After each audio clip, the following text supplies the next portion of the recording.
تبھی یہ جو دعا ہے نا لا حول ولا قوت الا باللہ، یہ ہمیں کیوں مانگنے کا حکم ہے؟ لا حول کا مطلب گناہ سے بچنے کی طاقت، ولا قوت اور نیکی کرنے کی طاقت، الا باللہ وہ نہیں ہے مگر اللہ کی مدد کے ساتھ۔ یہ بھی جذبہ ہمیں سکھایا گیا ہے پیغمبروں کی تعلیمات میں کہ ہم اللہ سے توفیق مانگا کریں، اور توفیق مانگ کے اللہ پہ چھوڑ نہ دیں کہ بس اللہ ہی جو کچھ کرے گا، کرنا وہ خود سے محنت کرنی ہے لیکن نسبت اللہ کی طرف کرنی ہے۔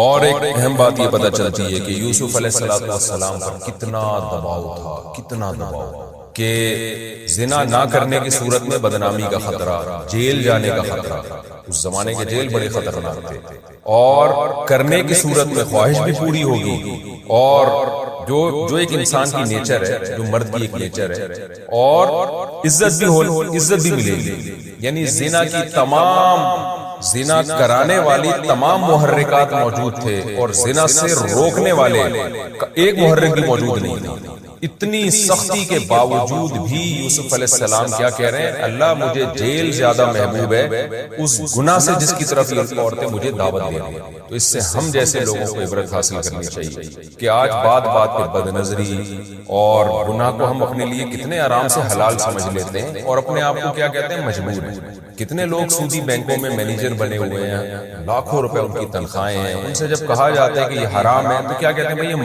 مجبور ہیں، اس غربت اور مہنگائی میں ہمارا گزارا نہیں ہے۔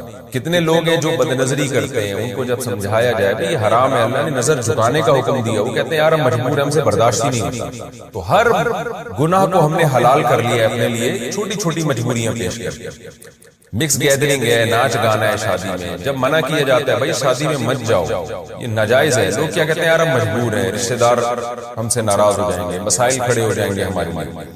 تو آج ہم نے معمولی اعذار کو، معمولی چھوٹی چھوٹی باتوں کو اتنا بڑا بنا لیا ہے، جیسے قرآن میں آتا ہے نا وَمِنَ النَّاسِ، لوگوں میں بعض ایسے ہیں سورہ عنکبوت میں کہ جو اللہ پر ایمان لے کر آتے ہیں اور جعل فتنۃ الناس کعذاب اللہ، اور جب ایمان اور عمل صالح پر ان کو تھوڑی سی آزمائش آتی ہے تو وہ اس کو اللہ کا عذاب سمجھنے لگتے ہیں، چھوٹی سی بات کو بھی رائی کا پہاڑ بنا دیتے ہیں۔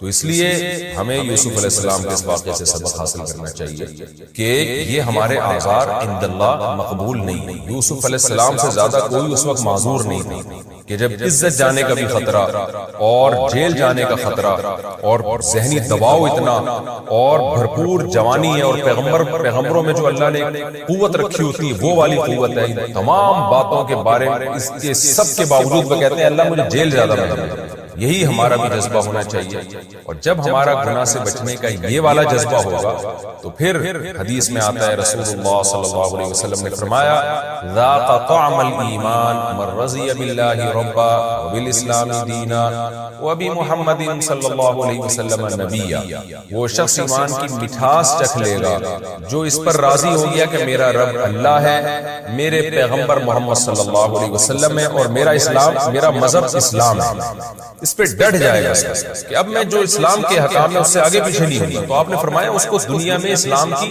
مٹھاس محسوس ہوگی، اور جو بیچ میں لٹکا ہوا زندگی گزارتا ہے کبھی ادھر کبھی ادھر، اس کو اسلام کی مٹھاس محسوس نہیں ہوگی۔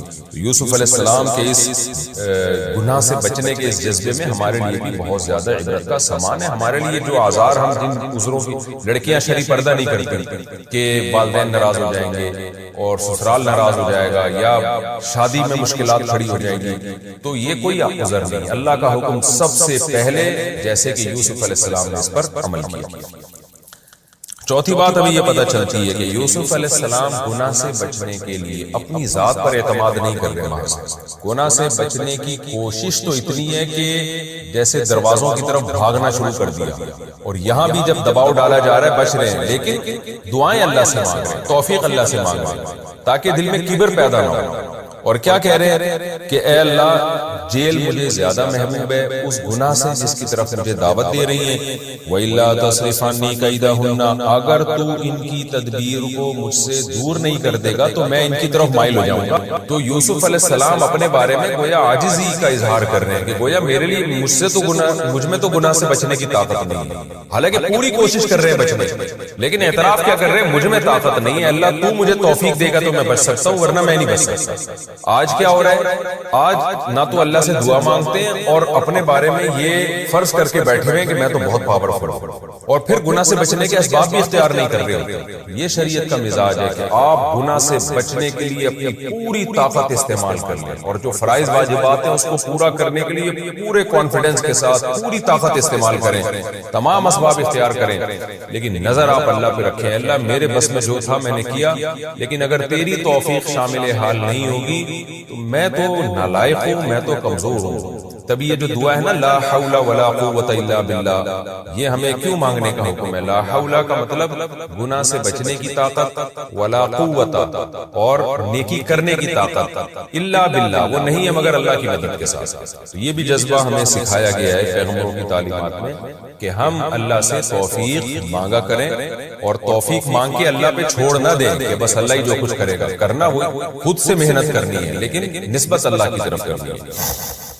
اور ایک اور نقطے کی بات یہ پتہ چلی کہ ثم بدا لهم من بعد ما رأوا الآیات لیسجننه حتی حین، یوسف علیہ السلام گناہ سے بچے تو اس کے نتیجے میں جیل ملی ان کو۔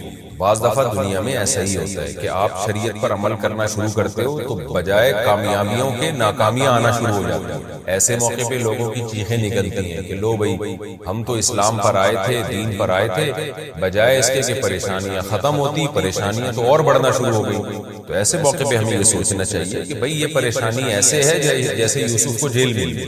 یوسف علیہ السلام کو جیل جو ملی ہے تو اس میں اللہ نے آپ کو وہاں صبر کی بھی توفیق دی، اور وہ جیل پیش خیمہ بنی بہت بڑی ترقی کی۔ تو دین پر عمل کے نتیجے میں جب آزمائشیں آتی ہیں تو اللہ صبر کی بھی توفیق دیتا ہے اگر آپ صبر کرنا چاہو، اور پھر وہ آزمائشیں بہت بڑی ترقی کا ذریعہ بنتی ہیں۔ اگر ایسا ہونا شروع ہو جائے نا کہ ادھر دین پر عمل کیا ادھر پیسے آنا شروع ہو جائیں، عزت اور شہرت ملنا شروع ہو جائے، پھر تو ہر آدمی چلنا شروع کر دے۔ تو بعض دفعہ ایسے ہوتا ہے دین پر آنے کے نتیجے میں وقتی طور پر آزمائشیں آتی ہیں، تو ایسے موقع پہ یہ کہنا کہ یہ دیکھو اللہ تعالیٰ سے شکایتیں شروع کر دینا، یہ نیک لوگوں کا کام نہیں ہوتا۔ اور دوسری بات یہ بھی ہمیشہ ایسا نہیں ہوتا، بعض دفعہ آپ دین پہ چلنا شروع ہوتے ہو تو پھر کوئی آزمائش نہیں آتی بلکہ پریشانیاں فوری ختم ہونا شروع ہو جاتی ہیں۔ یہ بھی اللہ تعالیٰ بعض لوگوں کے ساتھ کرتا ہے کہ آپ نے دین پر عمل کرنا شروع کیا، اللہ نے ترقی اور فتوحات کے دروازے کھول دیے، اور بعض دفعہ یہ بھی ہوتا ہے کہ وقتی طور پر آزمائشیں بڑھ جاتی ہیں۔ تو دونوں معاملات میں ہمیں مذہب کو تھامنا ہے، ہم نے دین سے پیچھے نہیں ہٹنا۔ جس طرح مہینہ شروع ہو کے ختم ہوتا ہے، سال شروع ہو کے ختم ہوتا ہے، مہینے شروع ہو کے ختم ہوتے ہیں، بہت جلد وہ دن آنے والا ہے کہ ہماری زندگی کا بھی اختتام شروع ہو جائے گا، اور ایک جمعہ ایسا آئے گا ہماری زندگی میں جو ہماری زندگی کا آخری جمعہ ہوگا، اور شاید ہمیں پتہ بھی نہ چلے کہ یہ والا جمعہ ہماری زندگی میں آخری جمعہ ہے۔ جو بھی آئے گا، اقترب للناس حسابهم وهم في غفلة معرضون، قرآن کہتا ہے لوگوں کا حساب و کتاب قریب آ رہا ہے لیکن وہ غفلت میں پڑے ہوئے ہیں۔ لاہیۃ قلوبهم، دل بھی لوگوں کے غافل ہے۔ انسان جس چیز کو سب سے زیادہ بھولتا ہے وہ موت ہے۔ جس چیز کو سب سے زیادہ انسان بھولتا ہے اس کا نام کیا ہے؟ موت۔ حالانکہ یہ سب سے زیادہ یقینی چیز ہے، اس کو تو بالکل بھی نہیں بھولنا چاہیے۔ اللہ تعالیٰ قرآن مجید میں اس حقیقت کا ذکر بہت زیادہ کرتے ہیں۔ کل نفس ذائقۃ الموت، ہر نفس نے موت کا ذائقہ چکھنا ہے، بہت جلد یہاں سے تمہیں اس جہاں میں شفٹ ہو جانا ہے، منتقل ہو جانا ہے۔ وَلْتَنْظُرْ نَفْسٌ مَا قَدَّمَتْ لِغَدٍ، فرمایا ہر شخص دیکھے کل کے لیے وہ کیا کر رہا ہے، آئندہ آنے والی کل کے لیے اس کی کیا تیاری۔ ہم میں سے ہر شخص کل کے لیے سوچتا ہے، مگر ہمارا کل وہ ہے جس کا ہمیں یقین بھی نہیں ہے کہ وہ ہمیں ملے گا بھی یا نہیں ملے گا۔ ہم جس کل کے لیے سوچتے ہیں، آج انویسٹ کرو کل کام آئے گا، آج بچے کو پڑھاؤ کل پڑھا لکھا بن کے ہمیں کما کے کھلائے گا، یہ جو دنیا کی کل ہے یہ یقینی نہیں ہے کہ ہوگا بھی کہ نہیں ہوگا۔ ہم زندہ رہیں گے کہ نہیں رہیں گے، اس محنت کا صلہ ہمیں اس دنیا میں ملے گا یا نہیں ملے گا۔ مائیکل جیکسن نے جس کل کے لیے سوچا تھا اس کل میں پوری کل اس کو نہیں ملی، کچھ مل گیا، بہت سا حصہ اس سے ضائع ہو گیا، وہ کل اس کو دیکھنی نصیب ہی نہیں ہوئی۔ اللہ یہی ہمیں بتاتے ہیں کہ جس کل کے لیے تم تیاری کر رہے ہو وہ کل یقینی نہیں ہے۔ اللہ ہمیں وہ کل بتاتے ہیں جو یقینی ہے، جو موت ہے۔ قرآن نے بہت سارے پیغمبروں کے واقعات بیان کیے ہیں، قرآن نے بہت ساری نافرمان قوموں کے واقعات بیان کیے۔ ان تمام قوموں میں قدر مشترک کیا تھی جو ہلاک ہونے والی قومیں ہیں؟ وہ قدر مشترک کامن چیز ان میں یہ تھی، وغرتہم الحیات الدنیا، انہیں دنیا کی زندگی نے دھوکے میں ڈال دیا تھا۔ اس سے پتہ چلتا ہے کہ بھائی یہ دنیا جس میں ہم رہتے ہیں یہ ہمیں دھوکہ دے رہی ہے۔ دھوکے کی ڈیفینیشن کیا ہے؟ جب کوئی آپ سے وعدہ کرتا ہے اور اس وعدے کی بیس پہ آپ سے کوئی کام لے لے اور پھر عین وقت پہ اپنا وعدہ پورا نہ کرے تو آپ کہتے ہیں یہ بندہ چیٹ کر گیا ہے، یہ بندہ دھوکہ دے گیا ہے۔ کہتے ہیں کہ نہیں کہتے؟ کسی نے آپ سے وعدہ آپ سے کہا کہ بھئی میرا یہ کام کر دو، اور میں وعدہ کرتا ہوں تمہیں ضرورت پڑی تو تمہارا یہ کام کر دوں گا۔ آپ نے وہ کام کر کے دے دیا اس کو، عین وقت پہ وہ غائب ہو گیا، تو آپ کہتے ہیں یہ بندہ کیا ہے؟ چیٹ کی اس نے میرے ساتھ۔ دنیا صبح سے شام چیٹ کرنے کے علاوہ کوئی کام نہیں کرتی۔ یہ ہم سے وعدہ کرتی ہے کہ تم میرے لیے یہ محنت کرو، یہ کرو، یہ کرو، یہ کرو، میں تمہیں نوازوں گی، میں تمہیں عزت دوں گی، میں تمہیں شہرت دوں گی، میں تمہیں دنیا میں مزے دوں گی۔ قرآن کہتا ہے غرت، دھوکہ دے گی، یہ جو کچھ دکھا رہی ہے ویسا نہیں کرے گی۔ یہ تمہیں کینسر دے گی، یہ تمہیں بلڈ پریشر دے گی، یہ تمہیں شوگر کا تحفہ دے گی، یہ تمہیں فالج کا تحفہ دے گی، یہ تمہیں ایکسیڈنٹ کا تحفہ دے گی، یہ تمہیں غربت کا تحفہ دے گی، تمہیں نافرمان اولاد کا تحفہ دے گی، یہ لوگوں سے دھوکہ دلوائے گی تمہیں۔ تو جتنی بھی قومیں دنیا میں برباد ہوئی ہیں، فرعون کیوں تباہ ہوا ہے؟ یا قوم لکم الملک المصر ظاہرین فی الارض، کہ اس خوش فہمی میں تھے کہ آج ہم زمین کے بادشاہ ہیں، زمین پر ہم غالب ہیں۔ یہ بھول گئے تھے کہ یہ حکومت ہم سے چھینی بھی جا سکتی ہے۔ زمین کا جس نے ہمیں بادشاہ بنایا وہ ہمیں بادشاہ سے غلام بھی بنا سکتا ہے۔ انسان اس ظاہر کو دیکھ کر بہت زیادہ دھوکہ کھاتا ہے اور وہ سمجھتا ہے کہ جیسا میں ہوں ویسے کا ویسا ہی رہوں گا۔ یہ بہت بڑی بھول ہے۔ اللہ نے 3 مدارج بیان کیے قرآن مجید میں انسان۔ پہلے اللہ نے حکم دیا کہ اے لوگوں جنہوں نے گناہ کر کر کے، اللہ کی نافرمانی کر کر کے اپنے اوپر زیادتی کی ہے، ابھی بھی وقت ہے توبہ کر کے اس اللہ کی طرف آ جاؤ۔ قل یا عبادی الذین اسرفوا علی انفسہم، میں نبی ان سے کہہ دیجئے کہ اے میرے بندو جنہوں نے اپنے اوپر زیادتی کر لی۔ ہمارے ہاں زیادتی کہتے ہیں کہ دنیا برباد کر لی، پڑھے نہیں، کوئی جاب نہیں کی، کوئی بزنس نہیں کیا، اس کو ہم کہتے ہیں بندے نے اپنا فیوچر تباہ کر دیا۔ اللہ کی نظر میں زیادتی یہ ہے کہ اللہ نے جن کاموں کا حکم دیا تھا آپ نے وہ کام نہیں کیے۔ تو اللہ کہتے ہیں اسرفوا علی انفسہم، جنہوں نے اپنے اوپر زیادتی کی ہے اب بھی وقت ہے توبہ کر لو۔ لا تقنطوا من رحمت اللہ، اللہ کی رحمت سے مایوس مت۔ ابھی مایوسی کا ٹائم شروع نہیں ہوا ہے، بہت جلد ایک ٹائم آنے والا ہے جس میں اللہ تمہیں خود مایوس کر دے گا، خود بتائے گا کہ اب مجھ سے امیدیں مت لگانا۔ ان اللہ یغفر الذنوب جميعا، ابھی توبہ کرو، اللہ سارے گناہ معاف کرنے کے لیے تیار ہے، ابھی توبہ کر لو۔ انسان بڑا ڈھیٹ ہے، وہ کہتا ہے ابھی توبہ نہیں کروں گا، میں اس وقت توبہ کروں گا جب توبہ کا دروازہ بند ہوگا۔ پہلا حکم اللہ نے کیا دیا؟ توبہ کرو۔ آپ مجھے بتاؤ توبہ کس چیز سے ہوتی ہے؟ برائی سے، گناہ سے۔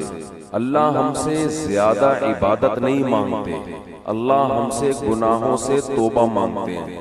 آج کوئی شخص اگر دین پر آتا ہے تو عبادت کی کثرت کو فوکس کرتا ہے، گناہ چھوڑنے کو فوکس نہیں کرتا۔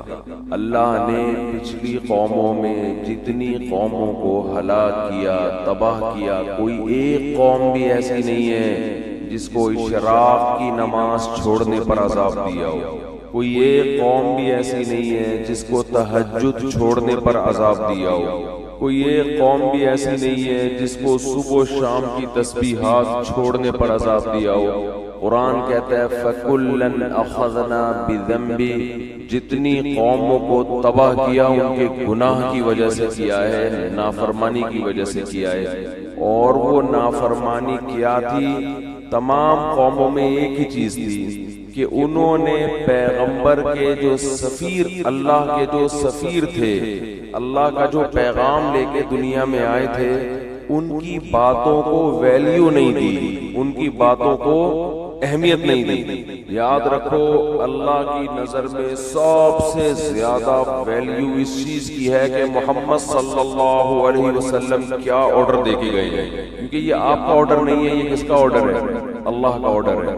اور ہماری نظر میں سب سے کم ویلیو کس کی ہے؟ اللہ نے کیا کہا ہے؟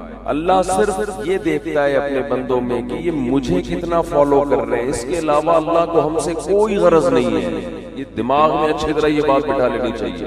اللہ یہ بھی نہیں دیکھ رہا کہ تم انسانیت کی خدمت کر رہے ہو کہ نہیں کر رہے، تم زمین میں کیسے رہ رہے ہو۔ اللہ یہ دیکھ رہا ہے کہ میری کتنی مانتے ہو، انسان کی خدمت بھی میرے کہنے پہ کر رہے ہو کہ نہیں کر رہے، بس۔ تو اللہ یہ دیکھتا ہے کہ میں نے جس چیز سے روکا اس سے رکتے ہو یا نہیں رکتے۔ دنیا میں خوش قسمت ترین انسان وہ ہے جو موت سے پہلے پہلے اللہ کو بھی مان لے اور اللہ کی بھی مان لے، اور یہ تکبر چھوڑ دے کہ میں نہیں مانوں گا۔ تو اللہ نے قرآن میں کیا فرمایا کہ اے ایمان والو، اللہ ابھی تمہیں اپنی رحمت سے مایوس نہیں کر رہا ہے، توبہ کرو۔ توبہ کس چیز سے ہوتی ہے؟ گناہوں سے۔ بہت سے لوگ دین کی طرف آنا شروع کرتے ہیں، گناہ چھوڑنے کے لیے تیار نہیں ہوتے۔ کون سے گناہ ہیں جن کو قرآن نے بہت اہتمام سے بیان کیا، حدیث نے بہت اہتمام سے بیان کیا؟ وہ گناہ آج ہمارے معاشرے میں بہت تیزی سے پھیل گئے۔ اس رمضان کے گزرنے سے پہلے پہلے توبہ کریں، ان تمام جرائم سے توبہ کرنی ہے۔ ان گناہوں میں سب سے پہلا گناہ ہے نماز کا قضا کر دینا۔ اللہ نے اس کی کسی قیمت پہ اجازت، بولے نا بھائی، ایک چیز ذہن میں آتی ہے، اتنے سارے لوگ بے نماز ہیں، اتنے سارے لوگ ہیں جو اللہ کا انکار کر رہے ہیں، کیا یہ سارے جہنم کی آگ میں جلیں گے؟ یہ چیز انسان کو پریشان کرتی، وسوسہ ڈالتی کہ جہاں اتنے سارے لوگ ہیں، یہ کیسے اللہ ان کو اٹھا کے آگ میں ڈال دے گا؟ دنیا میں آج بھی شرک کرنے والے توحید پرستوں سے زیادہ ہیں۔ دنیا میں بہت سے لوگ ہیں جو خدا کے منکر ہیں، بہت سے لوگ ہیں جو اللہ کے ساتھ شریک کرتے ہیں، بہت سے لوگ ہیں جو اللہ کو مانتے ہیں لیکن اللہ کی نہیں مانتے، بڑے بڑے احکام کا انکار کر دیتے ہیں۔ شیطان انسان کے دل میں وسوسہ ڈالتا ہے کہ کیا اللہ اتنے سارے لوگوں کو جہنم کی آگ میں ڈال دے گا؟ اس وسوسے کا جواب قرآن بار بار دیتا ہے، بار بار وہ جواب یہ دیتا ہے قرآن کہ لَأَمْلَأَنَّ جَهَنَّمَ مِنَ الْجِنَّةِ وَالنَّاسِ أَجْمَعِينَ۔ اے لوگوں ایک بات خوب سمجھ لو، میں جہنم کو انسان اور جنات سے بھر دوں گا۔ اس ٹینشن میں مت رہو، اس فکر میں مت رہو کہ اتنی بڑی جہنم میں اللہ اتنے سارے لوگوں کو کیسے ڈالے گا۔ ذَلِكَ عَلَى اللَّهِ يَسِيرٌ، اللہ فرماتے ہیں مجھ پر یہ کام بہت آسان ہے، میں خدا ہوں، میں انسان نہیں ہوں۔ تم اور طرح سے سوچتے ہو، میں اور طرح سے سوچتا ہوں، میں ڈال دوں گا جہنم میں، آگ میں پھینک دوں گا میں۔ یہی چیز انسان کو غافل کرتی ہے کہ وہ بھی نماز نہیں پڑھتا، وہ بھی نماز نہیں پڑھتا، وہ بھی نہیں پڑھتا، تو میں نے نہ پڑھ لیا تو کیا ہو جائے گا؟ کچھ بھی نہیں ہوگا۔ جیسے اللہ اس کو آگ میں ڈالے گا آپ کو بھی ڈال دے گا، کوئی مشکل نہیں ہے اللہ کے لیے۔ یہ جہنم ہے کیا جس سے ہمیں قرآن ڈراتا ہے؟ ذَلِكَ الَّذِي ذَلِكَ يُخَوِّفُ اللَّهُ بِهِ عِبَادَهُ۔ جہنم کی آگ وہ چیز ہے کہ اللہ اس کی طرف اشارہ کر کے بتاتے ہیں کہ یہ وہ آگ ہے جس سے اللہ اپنے نیک بندوں کو ڈراتا ہے۔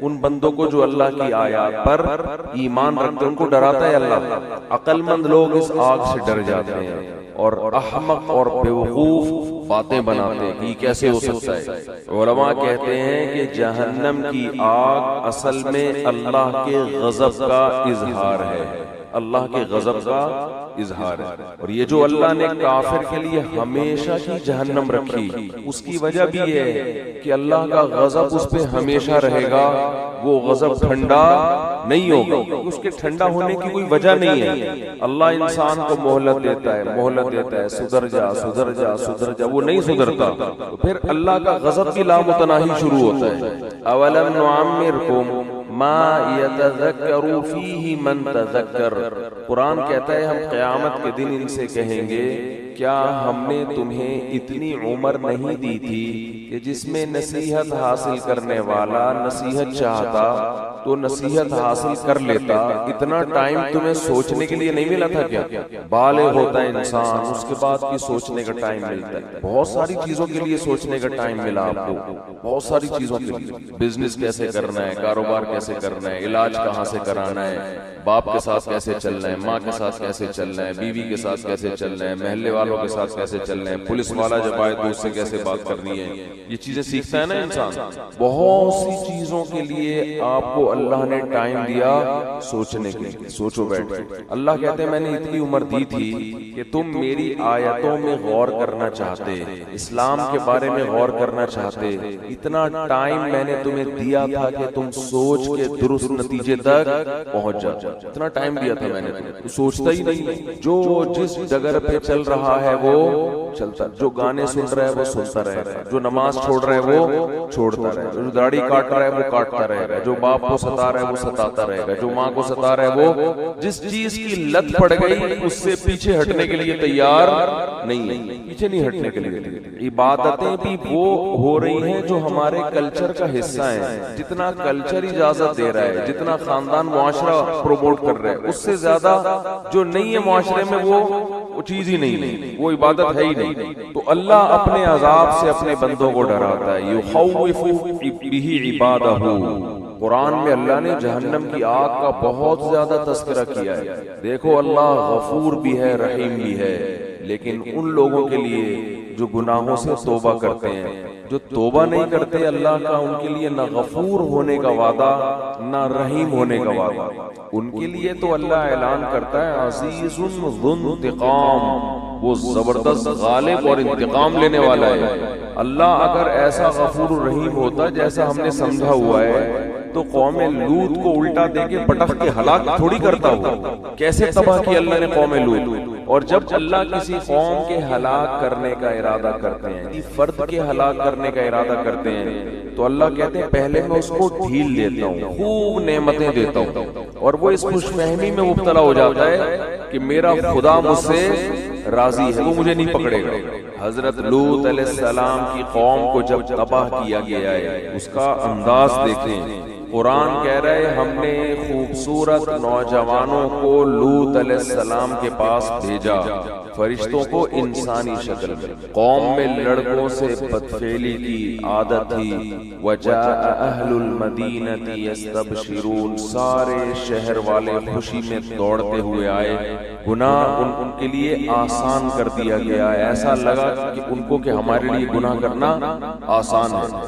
لوط علیہ السلام ان سے کہہ رہے ہیں ہؤلاء ضیفی، یہ میرے مہمان ہیں، میری عزت کا خیال کرو۔ قوم جواب میں کہہ رہی ہے اولم ننہک عن العالمین، ہم نے آپ کو منع کیا تھا کسی اننون پرسن کو آپ گھر میں داخل ہونے نہ دیں۔ لوط علیہ السلام کہہ رہے ہیں لو ان لی بکم قوتا او آوی الی رکن شدید، کاش میرا کوئی قبیلہ ہوتا، خاندان ہوتا، میں تم سے لڑتا، کاش میرے بازوؤں میں قوت ہوتی، میں تم سے لڑتا۔ کس قدر پریشان ہو رہے ہیں لوط علیہ السلام، اور قرآن کہہ رہے ہیں قوم کی حالت کیا ہے، یستبشرون، خوشیاں منا رہے ہیں کہ گناہ کے ہمارا کیسا موقع مل گیا۔ آج بھی بے حیائی بہت تیزی کے ساتھ پھیل رہی ہے، اور انسان اس پہ خوش ہے کہ گناہ کرنا میرے لیے مشکل کے بجائے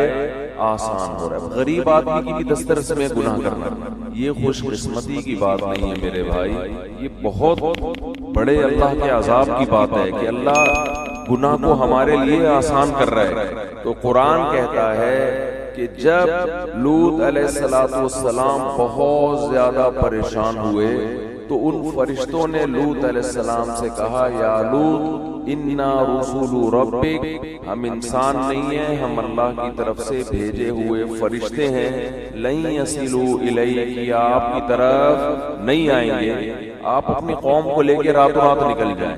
پھر اللہ کیا فرماتے ہیں فجعلنا عالیہا سافلہا, ہم نے اس بستی کے اوپر کے حصے کو پلٹ کے نیچے کر دیا. یہ بھی اللہ ہے جس کو ہم کہتے ہیں غفور بھی ہے, رحیم بھی ہے, بندوں پر مہربان بھی ہے, لیکن اس اللہ نے بستیوں کو بھی الٹا ہے. وہی اللہ جس کو ہم رحمان اور رحیم کہتے ہیں صبح و شام, جس کو ہم غفور اور رحیم کہتے ہیں, جس کو ہم اپنے بندوں پہ بڑا مہربان کہتے ہیں, اسی اللہ نے فرعون کو جب ایک پانی میں غوطہ دیا ہے اور فرعون نے جواب میں کہا آمنت انہ لا الہ الا الذی آمنت بہ بنو اسرائیل, میں اس اللہ پہ ایمان لایا جس پر بنی اسرائیل ایمان لائی, تو اللہ کو اس پہ ترس نہیں آیا. وہی اللہ جس کو ہم کہتے ہیں غفور ہے, اپنے بندوں پر مہربان ہے, بہت رحمان ہے, بہت بندوں پر شفیق ہے, ماں سے 70 گنا زیادہ محبت کرنے والا, اس اللہ کو اپنی مخلوق فرعون پر اس موقع پہ ترس بولو بھائی نہیں آیا. وہ چیخ رہا ہے میں توبہ کرنے کے لیے تیار ہوں, اللہ نے کہا نہیں, اب نہیں بخشوں گا, اور آئندہ اس سے بڑا عذاب آئے گا. تو یہ سمجھ رہا ہے کہ تو پانی میں ڈوب رہا ہے, یہ تو عذاب کی پہلی سیڑھی ہے. اس پانی کے اندر تو داخل ہوگا, تیرا سانس گھٹے گا, تیرا دم گھٹے گا, اس سے تیری موت واقع ہوگی, اور پھر اس کے بعد کیا ہوگا النار یعرضون علیہا غدوا وعشیا, ایسی آگ میں تجھے داخل کروں گا, صبح بھی جلایا جائے گا اور شام کو بھی, اور یہ قیامت تک عذاب ہوگا. جب میدان حشر میں حساب کے لیے کھڑا ہوگا تو اگلا اسٹیپ اس سے بھی زیادہ سخت ہوگا. وَيَوْمَ تَقُومُ السَّاعَةُ, جس دن قیامت قائم ہوگی, ادخلوا آل فرعون اشد العذاب, اللہ کہے گا کہ اس فرعون کو اس سے بھی زیادہ سخت عذاب میں داخل کر دو. یہ وہی اللہ ہے جو بڑا رحمان ہے, بڑا رحیم ہے, اپنے بندوں پر بڑا مہربان ہے. یہ وہی اللہ ہے جو موسیٰ کو فرعون کے پاس بھیجتے ہوئے کہہ رہا ہے قولا لہ قولا لینا, اے موسیٰ فرعون سے نرم لہجے میں بات کرنا, سخت لہجے میں بات نہیں کرنا. حالانکہ فرعون ہزاروں بچوں کو ذبح کر چکا تھا, ان کی چیخ و پکار بھی اللہ کے سامنے, ان کی ماؤں کا رونا بھی اللہ کے سامنے, کیسے ماؤں کی گود سے لے کے بچوں کو چھریوں سے کاٹتا ہوگا.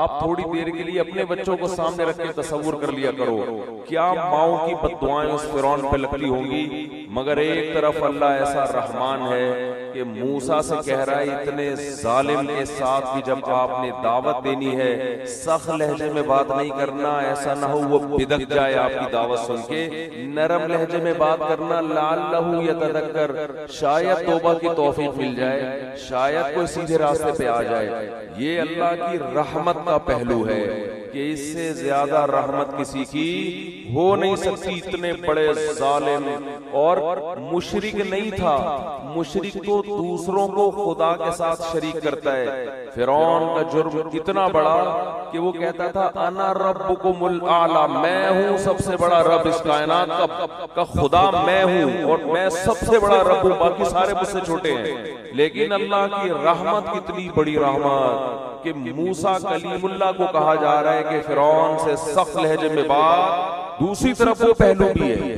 کہ اب ترس, اب چیخ رہا ہے, چلا رہا ہے, لیکن اللہ کہہ رہے ہیں کہ نا ابھی پانی میں غرق ہوگا, اس کے بعد آگ میں صبح و شام جلایا جائے گا, اور قیامت جب قائم ہوگی تو جہنم میں اس سے بھی زیادہ سخت عذاب میں تجھے ڈالوں گا.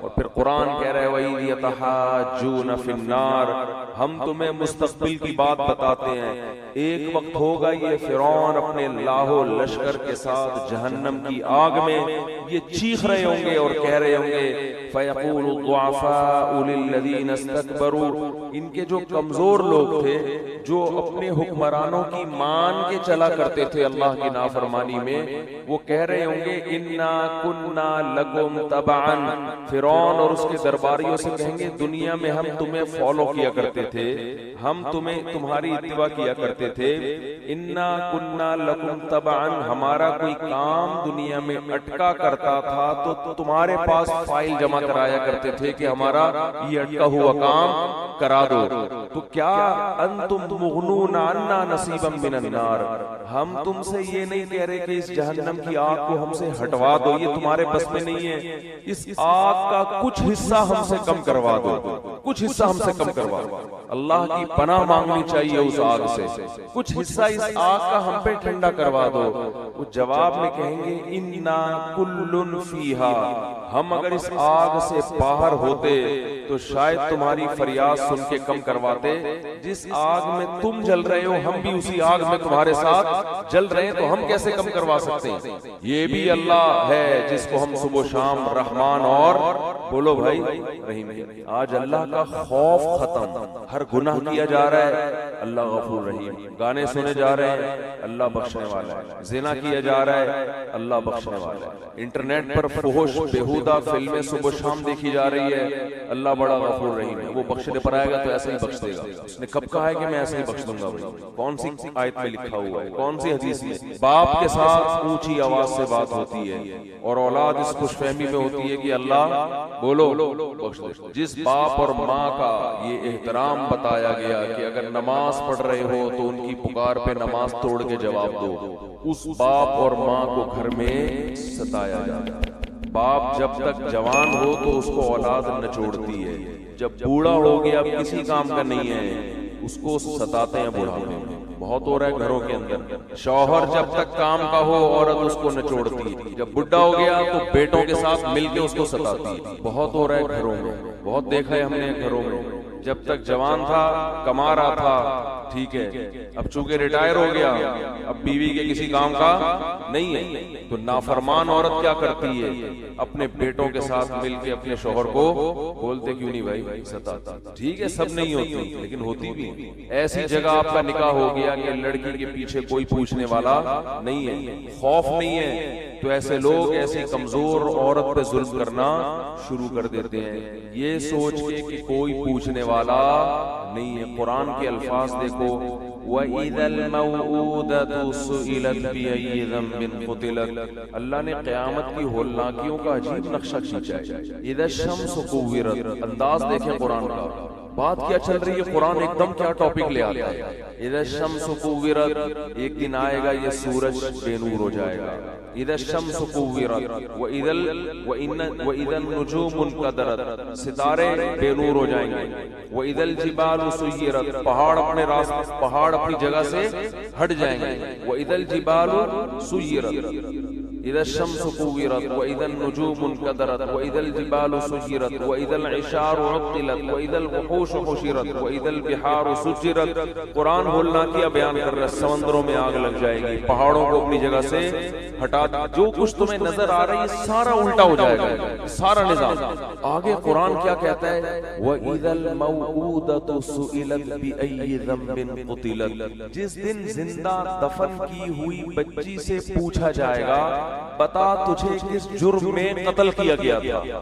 اب آیتوں میں آپ کو بظاہر کوئی مناسبت نظر نہیں آئے گی، ادھر پہاڑ کی بات ہو رہی ہے کہ جگہ سے ہٹا دیا جائے گا، ادھر سمندر کی بات ہو رہی ہے کہ اس میں آگ لگا دی جائے گی، ادھر 10 ماہ کی گابن اونٹنیوں کی بات، اشار و تلت، اونٹنی جو 10 ماہ کی گابن ہوتی ہے نا، عرب کے ہاں سب سے قیمتی مال ہوتا تھا کہ اب یہ بچہ جننے والی ہے، اللہ فرماتے ہیں اس کا مالک اس کو اپنے حال پہ چھوڑ دے گا۔ ایسی وحشت، کہاں اونٹنی، کہاں پہاڑ، کہاں سورج، کہاں چاند، اور قرآن فوراً کیا کہتا ہے، جس دن زندہ دفن کی ہوئی بچی سے پوچھا جائے گا بتا تجھے کس جرم میں قتل کیا گیا. انسان حیران ہوتا ہے, پہاڑ کے ہٹنے کی بات, سمندروں کے جلنے کی بات, سورج اور چاند کے بے نور ہونے کی بات, اس میں زندہ بچی کا تذکرہ کیسے آ گیا, اس کا کیا آپس میں لنک ہے, یہ ٹاپک اللہ نے اچانک چینج کیوں کر دیا,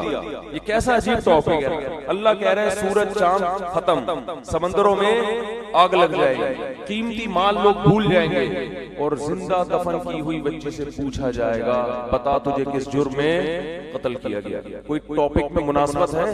ایک بات سمجھانے کے لیے نا, قرآن کا اصل ہدف یہ سمجھانا تھا کہ ایک دن آئے گا کہ جس باپ نے اپنی معصوم بیٹی کو بیٹی ہونے کی وجہ سے دفن کیا, اللہ اس بچی کو عدالت کے کٹہرے میں کھڑا کر کے پوچھے گا بتا تیرا جرم کیا تھا. بچی کہے گی یہ جرم تھا کہ تو نے مجھے بیٹی بنایا ہے, بیٹا نہیں بنایا. اللہ اس کے باپ کو جہنم کی آگ میں ڈالے گا. تو قرآن یہ بتا رہا ہے کہ جیسے سورج کبھی بے نور نہیں ہوتا لیکن بے نور ہو جائے گا. بڑے بڑے پہاڑ, دنیا میں ہر چیز اپنی جگہ سے ہلتی ہے سوائے پہاڑوں کے, وہ لاکھوں ہزاروں سال سے ایک ہی جگہ قائم رہتے ہیں. دنیا میں ہر چیز میں آگ لگتی ہے مگر پانی میں آگ نہیں لگتی. تو اللہ یہ سمجھا رہے ہیں کہ دنیا میں ہر ایک پہ مقدمہ چلتا ہے مگر اس پہ جس کا کوئی پیچھے پوچھنے والا ہو, جو معصوم بچی جس کے لیے اس کا باپ مقدمہ کرتا, اگر وہ باپ ہی اس کو قتل کر کے زمین میں ڈال دے, اس بچی کا پیچھے پوچھنے والا کوئی نہیں ہے. تو جو خدا سورج کو بے نور کرے گا, حالانکہ سورج کبھی بے نور نہیں ہوتا, جو خدا پہاڑوں کو اپنی جگہ سے ہٹا دے گا, حالانکہ پہاڑ اپنی جگہ سے کبھی بھی نہیں ہلتے, جو خدا سمندروں میں آگ لگا دے گا حالانکہ سمندروں میں آگ نہیں لگتی, وہ خدا ایسا مقدمہ چلائے گا جس کا مقدمہ دنیا میں کبھی کسی نے اس کا تصور نہیں کیا ہوگا. وہ مقدمہ کیا کہ بچی کو کھڑا کر کے کہے گا کہ تیرے لیے کبھی کوئی مقدمہ کرنے والا ہو نہیں سکتا تھا, کیونکہ جو مقدمہ کرتا وہی تیرا قاتل ہے. تو آج جیسے سورج بے نور ہو رہا ہے اور سمندروں میں آگ لگ رہی ہے اور پہاڑ اپنی جگہ سے ہل رہے ہیں, آج یہ بچی کھڑی ہو کر اپنے باپ کے خلاف مقدمہ کرے گی اور میں اس کی پکار کو سنوں گا اور اس مظلوم کا ساتھ دوں گا قیامت کے دن.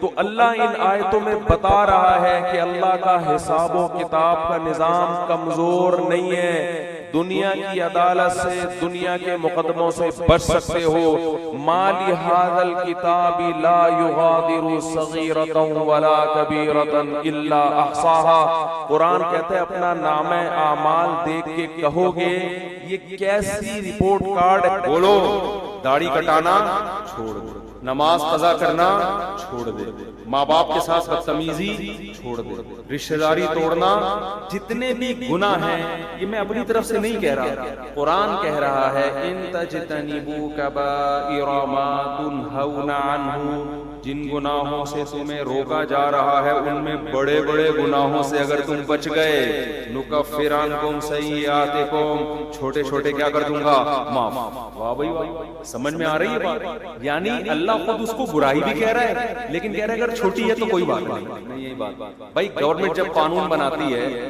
تو گورنمنٹ یہ آپشن دیتی ہے کہ یار یہ لا ہے لیکن اگر یہ اس لا کی کوئی توڑ بھی دے تو کوئی مسئلہ نہیں ہے, یہ والا لا توڑے گی تو بس. گورنمنٹ سے پوچھیں گے بھائی کوئی بھی لا توڑو گے سزا ملے گی, چاہے چھوٹا لا بنائے اس لیے جاتے کہ اس کو فالو کیا جائے. اللہ کی رحمت دیکھو, اللہ کہہ رہے ہیں چھوٹے گناہ میں بھی ہونی تو سزا چاہیے تھی لیکن تم بڑے چھوڑ دو گے تو میری رحمت بھی تو ہے نا, تو چھوٹے موٹے کیا کروں گا, چھوٹے موٹے معاف کا مطلب بغیر توبہ کے, کیونکہ توبہ کے ساتھ تو بڑے بھی معاف ہو جاتے ہیں. تو بڑے گناہ کیا ہیں میرے بھائی, یہی تو ہیں, زنا کرنا, نماز کا قضا کرنا, داڑھی کاٹنا, شراب پینا, کبھی بدنظری ہو گئی یہ چھوٹا گناہ ہے, بدنظری کی لت پڑ گئی ہے یہ کیا ہے, یہ بڑا گناہ ہے. کیونکہ صغیرہ گناہ پر اصرار جو ہے نا بار بار, اور بدنظری ایسی چیز ہے کہ جو کبھی کرتا ہے وہی ہمیشہ کرتا ہے. نہیں آپ نے سن لیا کہ کبھی کبھار چھوٹا ہے تو آپ نے کہا چلو ایک دفعہ دیکھ لو, ایسا نہیں ہوتا. وہی متنبی والی بات ہے, ایک خواہش آپ نے پوری کر لی نا, تو جب آپ نظر ہٹاؤ گے وہاں سے وہ ہزاروں انڈے بچے اس خواہش نے دے دیے, پھر آپ کا دل کرے گا یار وہ دیکھا تھا وہاں بھی دیکھو وہاں بھی دیکھو، پھر انٹرنیٹ پر دیکھو گے فوج چیزیں، پھر اس سے آگے بڑھو گے، یہ خواہشات بڑھتی چلی جائیں گی۔ ایک کام تم فوراً کر لو، بس اس کے بعد میں بیان ختم کرتا ہوں، بریک ضرور لگا لو، جہاں ہو وہیں رک جاؤ۔ اصل تو یہ کہ کبیرہ گناہ میں انٹرنیٹ پر فوج فلمیں اور یہ جو ہینڈ پریکٹس وغیرہ کی اللہ معاف فرمائے لت پڑ گئی ہے لڑکوں کو، اور یہ جو اس طرح کی بیہودہ حرکتیں بہت زیادہ ہو گئی ہیں۔ نماز فجر کی تو اکثر لوگ قضا کر رہے ہوتے ہیں۔ ایک کام ضرور کرو کہ گناہ میں اگر ایک حد تک جا چکے ہو نا تو ایسا کرو کہ پیچھے آنا شروع ہو گئے نا، اس کا پتہ ہے فائدہ کیا ہوگا، کم از کم آگے بڑھنے سے رک جاؤ۔ ایک آدمی نے مجھے کہا کہ یار مجھے فحش فلمیں دیکھنے کی عادت ہے، میں جب دیکھتا ہوں میں توبہ بھی کرتا ہوں، صدقہ بھی کرتا ہوں، روزے بھی رکھتا ہوں، سزا بھی دیتا ہوں، صحیح رو رو کے توبہ کرتا ہوں، پھر دوبارہ دیکھ لیتا ہوں، پھر توبہ کرتا ہوں، اور ایسا لگتا ہے اب کبھی نہیں ہوگا، اور اب میں ہمیشہ کے لیے بچ گیا اور صدقہ بھی کیا، سزا بھی دی، روزہ بھی رکھا، پھر کر لیتا ہوں۔ میں نے اس سے کہا اس روش سے باز نہیں آنا، یعنی اس توبہ سے، یہ سوچ کے کہ مجھ سے بار بار گناہ ہو جاتا ہے تو اب میں صدقہ نہیں دوں گا، روزہ نہیں رکھوں گا، اور اب میں گناہ پہ کمپرومائز کر لوں گا، یہ کبھی نہ کرنا۔ سمجھ میں آ رہی ہے بات میں کیا کہنا چاہ رہا ہوں؟ بے شک بار بار گناہ ہو رہا ہے لیکن بار بار توبہ بھی تو ہو رہی ہے نا۔ ٹھیک ہے گناہ چھوٹ نہیں رہا، یہ غلط ہے، اصل تو یہ کہ چھوڑو اس کو، لیکن میں نے کہا اگر یہ کہہ کے توبہ یا صدقہ یا سزا دینا چھوڑ دی نا تو پھر اس سے آگے جاؤ گے۔ ابھی اس سزا کی وجہ سے وہیں بریک لگی ہوئی آپ۔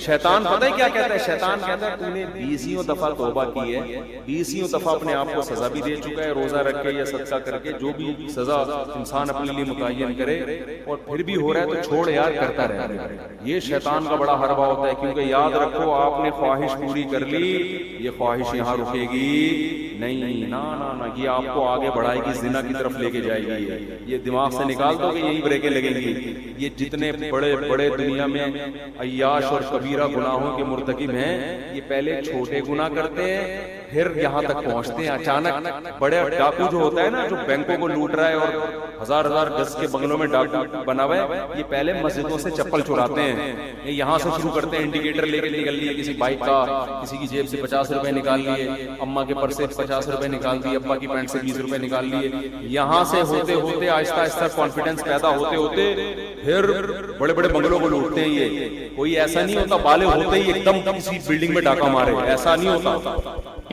اگر آپ نے گناہ سے توبہ نہیں کی اور اپنے اوپر جرمانہ دے کے، اور پھر میں نے کہا بھائی جب آپ کو یہ فوج فلموں کی عادت پڑ چکی ہے تو نیٹ استعمال نہ کرو میرے بھائی، آپ کمرہ بند کر کے نہ بیٹھو، ایسی جگہ کمپیوٹر نہ رکھو جہاں تنہائی ہوتی ہے۔ بہت ساری چیزیں ہیں اور بھی اس کے بہت نسخے ہیں، طریقے ہیں، ابھی میں اس کی ڈیٹیل میں نہیں جا رہا۔ تبلیغ میں وقت لگاؤ 4 مہینے کے لیے، تاکہ ایک طویل عرصے تک جب اس سے دور رہو گے تو دور رہنے کی عادت، جیسے گناہ کرتے کرتے کرنے کی عادت ہوتی ہے، دور رہتے رہتے رہنے۔ ایک صاحب نے مجھے بتایا میں 4 مہینے کے لیے گیا اور میری یہ عادت بالکل چھوٹ گئی تھی، واپس آیا پھر مجھ پر اتنا غلبہ ہوا میں نے پھر یہ گناہ کر دیا۔ اب وہ مایوس ہو گیا یار 4 مہینے لگانے کا بھی کوئی فائدہ نہیں۔ میں نے کہا نا نا نا نا، یہ 4 مہینے تک اتنا دور رہے ہو نا تو یہ شیطان نے بہت تمہارے دل میں وہ جمع کر دیا تھا ایک گناہ کا جذبہ، وہ اس سے کبھی بھی یہ نہ کہنا کہ 4 مہینے کا فائدہ نہیں ہو گیا فوراً توبہ کرو، چلے کے لیے نکل جاؤ، لڑو بھائی، ہتھیار ڈال دیے تو جہنم کی آگ ہے، لڑتے رہے تو شاید اللہ بخش دے گا۔ نہیں یہی بات میرا خیال ہے، لڑتے لڑتے مر گئے نا بخشش کا چانس ہے، اللہ کہے گا اپنی طرف سے پوری کوشش کر رہا تھا، یہ کچھ اللہ بھی تو کرے گا نا۔ لیکن اگر ہتھیار ڈال دیے بھائی میرا کام نہیں ہے، میں نہیں چھوڑ سکتا، اس کا مطلب آپ آگ میں جلنے پر راضی ہو گئے ہو، تو اللہ کہتا ہے انلزمکموھا وانتم لھا کارہون، تم بخشش نہیں چاہتے اور مجھ سے امیدیں لگاتے ہو کہ میں بخش دوں گا، ایسا نہیں، تم جب جہنم پہ راضی ہو۔ ہمارے اسکول میں ایک استانی صاحبہ تھی، انہوں نے ایک واقعہ ہمیں سنایا، وہ واقعہ تو کوئی مستند نہیں ہے لیکن مجھے وہ واقعہ یاد رہتا ہے، بہت پرانی بات ہے۔ اچھا وہ ہماری ٹیچر بھی بڑی لبرل قسم کی تھی، پردہ وردہ بھی نہیں کرتی تھی، بہت ہی لبرل، لیکن کچھ ہوتے دنیا دار ہیں لیکن ایسی کوئی سبق کی بات کہہ کے چلے جاتے ہیں وہ انسٹال ہو جاتی ہے دماغ میں۔ انہوں نے واقعہ سنایا، یہ واقعہ کوئی مستند نہیں ہے، میں نے کسی مستند کتاب میں نہیں پڑھا، لیکن اس سے جو سبق مل رہا ہے نا وہ سبق کیا ہے، وہ سبق بالکل ٹھیک ہے۔ تو میں اس نیت سے سنا رہا ہوں کہ واقعہ ہو سکتا ہے وہ بھی، ہمارا علم ایسا تو نہیں ہے کہ ساری کائنات کا ہمیں علم ہے، ہو سکتا ہے وہ کسی مستند کتاب میں مستند روایت ہے۔ انہوں نے کہا کہ ایک عورت سے کوئی گناہ ہو گیا، بدکاری ہو گئی، وہ موسیٰ علیہ السلام کے پاس آئی اور کہنے لگی کہ مجھ سے بہت بڑا جرم ہو گیا، آپ اللہ سے پوچھ کے بتاؤ کہ کیا میرا وہ جرم معاف ہو جائے گا اگر میں سچے دل سے توبہ کروں اور دوبارہ کبھی اس گناہ کے قریب نہیں بنوں. موسیٰ علیہ السلام نے کوہ طور پہ اللہ سے پوچھا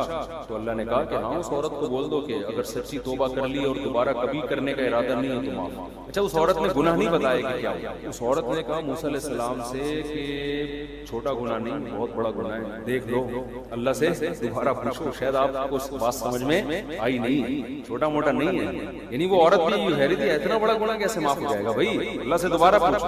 موسیٰ علیہ السلام نے دوبارہ پوچھا, اللہ نے کہا معاف کر دو اگر یہ سچے دل سے توبہ کر لے. پھر آئے تو اس عورت نے پھر کہا دوبارہ پوچھے چھوٹا گناہ نہیں ہے. اب دیکھو اللہ معاف کرنا چاہ رہا ہے اور ان کو کیا ہو رہی ہے, تکلیف ہو رہی ہے, ان کو تکلیف ہو رہی ہے. موسیٰ دوبارہ پوچھ کے آؤ. موسیٰ علیہ السلام دوبارہ پوچھ کے اللہ نے کہا بول دیا بھائی جتنا بھی بڑا گناہ ہو سچی توبہ کر لی آئندہ نہ کرنے کا سب معاف. جب تیسری دفعہ پوچھ کے اس عورت نے کہا زنا ہوا ہے مجھ سے, بدکاری ہوئی ہے, یہ کیسے معاف ہوگا, دوبارہ پوچھ کے آؤ.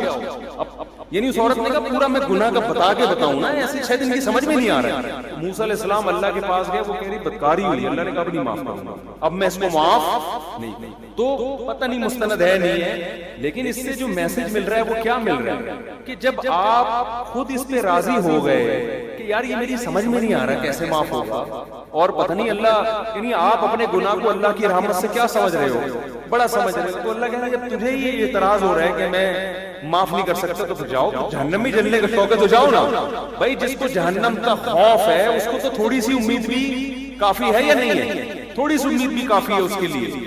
یار تھوڑی سی بھی کہیں سے سرا مل جائے نا تو اسی سرے کو ہم کو تو بچنا ہے جہنم سے, چاہے بار بار گناہ ہو رہا ہے بھائی اللہ سے کہنا ہے ہم نہیں جا سکتے, ہمیں نہیں چاہیے جہنم, چاہے میرے سے 100 دفعہ معاف کرنا ہے تجھے, نا ہم نہیں, ہمیں سے برداشت نہیں ہوتا. تبھی تو حدیث میں آتا ہے کہ اللہ سے یوں نہ دعا کرو اے اللہ تو چاہے تو معاف کر دے, چاہے تو معاف نہ کرے, تو چاہے تو میری دعا قبول کر لے. کہا کہ اللہ جو چاہے گا وہی ہوگا. ہم نے دعا میں اللہ سے مانگنی اللہ تو نے یہ کام کرنا ہے, باقی اللہ تو کرے گا وہی جو اس کی چاہے. لیکن بھائی ہم یہ نہیں کہہ سکتے اے اللہ ایکچولی میں چاہتا تو ہوں جہنم سے بچنا, تو اگر چاہے تو مجھے بچا لے. یہ عبدیت کے خلاف ہے. اللہ نہیں بھائی ہم نہیں جہنم میں جا سکتے, ہم اگر بار بار گناہ ہم سے ہو رہا ہے, شیطان مروا رہا ہے ہمیں, کروا رہا ہے, ہمارا بیڑا گرک کر رہا ہے, ہم ندامت ہوتی ہے یار یہ کیا ہو گیا ہم سے, معافی چاہیے موت سے پہلے کیونکہ موت کا کچھ پتہ نہیں ہے. گناہ ہو گیا فوراً توبہ کی طرف دوڑو بھائی, موت سے پہلے ہاتھ اٹھانے کی توفیق مل جائے, بڑی نعمت ہے اللہ کی. کیونکہ اللہ جیسے گناہ سے ناراض ہوتا ہے تو گناہ سے توبہ کرنے پر خوش بھی تو ہوتا ہے نا. یہ نظام عدل تھوڑی ہے کہ جب گناہ ہوا تو سزا دے رہا ہے اور جب گناہ کی معافی مانگ رہے ہو تو پھر جزا نہیں دے رہا. وہ کہے گا بھائی جیسے گناہ پہ عذاب دیتا ہوں ایسے ہی توبہ ایک نیکی ہے, اس توبہ پہ کیا کرتا ہوں میں, خوش بھی تو ہوتا ہوں میں. ہمارے ایک دوست تھے بچپن میں, ان کو شراب کی اور الٹی سیدھی چیزوں کی عادت پڑ گئی. ان کو میں کسی خانقاہ میں لے گیا, حضرت حکیم اختر صاحب رحمہ اللہ تعالیٰ بڑے بزرگ تھے, زندہ تھے, ان کے پاس میں لے گیا. میں نے ان سے اس کو بیعت کروایا. اب وہ ایک دن آیا میرے پاس, کہہ رہا ہے یار میں بیعت ہو گیا, بڑا فائدہ ہو, لیکن پھر مجھ سے گناہ ہو جاتا ہے اور بار بار توبہ کرتا ہوں تو مجھے توبہ کرتے ہوئے شرم آ رہی ہے. توبہ کرتے ہوئے کیا آ رہی ہے, شرم آ رہی ہے کہ اللہ بھی کہے گا کل توبہ کر کے گیا تھا, رو رو کے ایسے گر رہا ہے جیسے سے زیادہ نیک دنیا میں کوئی ہے ہی نہیں. اگلے دن پھر بدماشی کر کے آ رہا ہے. تو وہ گٹکا بھی کھاتا تھا, گٹکا اس وقت میرا خیال ایجاد نہیں ہوا. سگریٹ, پان, نسوار, چرس, جو نشہ نہیں کر رہا تھا نا وہ نشہ تھا جس کے اس کے بعد پیسے نہیں ہوتے, باقی ساری چیزیں کر رہا تھا. اور اس کو ہدایت بھی کیسے ملی, توبہ کی توفیق. توبہ کی توفیق کیسے ملی, کسی قادیانی نے اس کو لندن کے ویزے کی لالچ دے کے قادیانی بنانے لگا تھا اس کو. اچھا ہم سے آ کے قادیانیوں کے فیور میں بات کرتا تھا, میں اسے سمجھاتا تھا بھائی مرزا غلام احمد قادیانی جھوٹا نبی, ایمان کیوں بیچ رہے. تو ہمارا دوست تھا نا, اس کو ہم سمجھا رہے یار شراب کباب سے یہاں بھی ایمان بیچ رہے, کیا کر رہے ہیں. اتنی بحث ہوتی, نہیں بات سمجھ میں آتی. ایک دن آیا میرے پاس, میں جمعرات کو نا میری چھٹی ہوتی تھی مدرسے کی, میں گھر آتا تھا تو وہ ملنے کے لیے آ گیا. مجھے کہتے ہیں آپ سے ضروری بات ہے.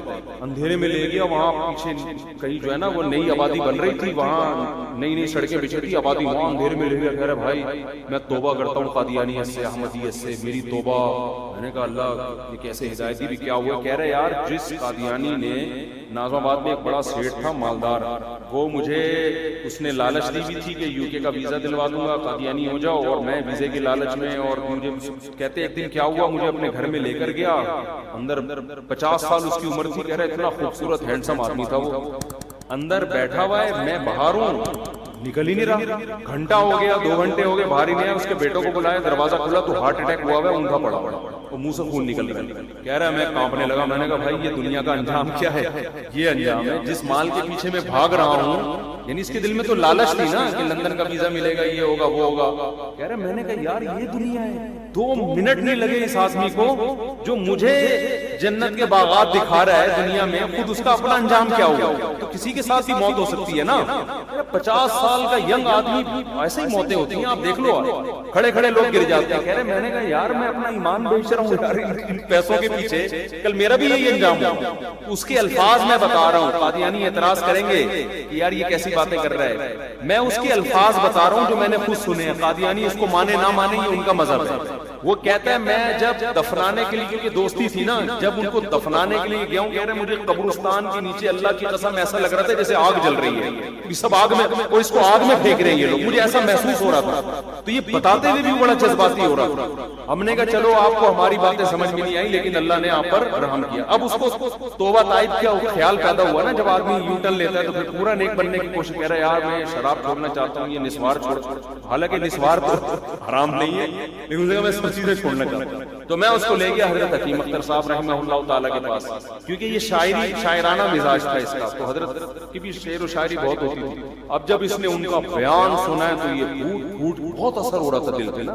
تو کہہ رہے یہ تو سارا میرے بارے میں بیان ہو رہا ہے. تو کیونکہ بدنظری کا اس کو ایسا چیمپئن تھا نا, یہ کبھی کوئی انٹی کہیں سے گزرے اور یہ نہ دیکھے یہ ایسا ہوتا نہیں تھا. تو خود بتاتا ہے یار یہ عورت میری ایسی مجھ سے بہت کلوز تھا. کہہ رہے عورت میری کمزوری ہے بھائی, کہیں سے انٹی گزرنی اور گھر تک پہنچا کے آتا تھا اس کو. اب ان کا پورا بیان بدنظری کے خلاف, یہ وہاں چیخ رہا ہے نا, لوگ بھی اس کو دیکھ رہے ہیں. خیر ہم نے بیعت کرا دیا. اب توبہ طائب کر لی اس نے. تھوڑے دن میں پھر کہتا ہے میں گھر آتا ہوں, مجھ سے پھر گناہ ہو جاتا ہے. بار بار جب ہوا نا تو مجھ سے ملا, کہنے لگا یار اب تو مجھے توبہ کرتے ہوئے کیا شرم آ. اللہ بھی کہے گا کل روز ہو کے گیا ہے, توبہ کی, اب دوبارہ کیا کر رہا ہے, اب دوبارہ تجھے شرم نہیں آتی معافی مانگنے آ گیا. تو میں اس کو دوبارہ لے کر گیا. اللہ کی قدرت, حضرت حکیم اختر صاحب رحمہ اللہ تعالیٰ, میرے تو شیخ حضرت مفتی رشید احمد صاحب سے, لیکن میں اس کی وجہ سے ان کے پاس چلا گیا. تو وہ بیان میں کہنے لگے یہ اہل اللہ ایسے ہوتے ہیں کہ بعض آپ کے دل میں جو بات ہوتی ہے نا, یہ وہی زبان سے اکثر ان کے دل بیان میں نکل گئی. انہوں نے کہا کہ دیکھو جب تم سے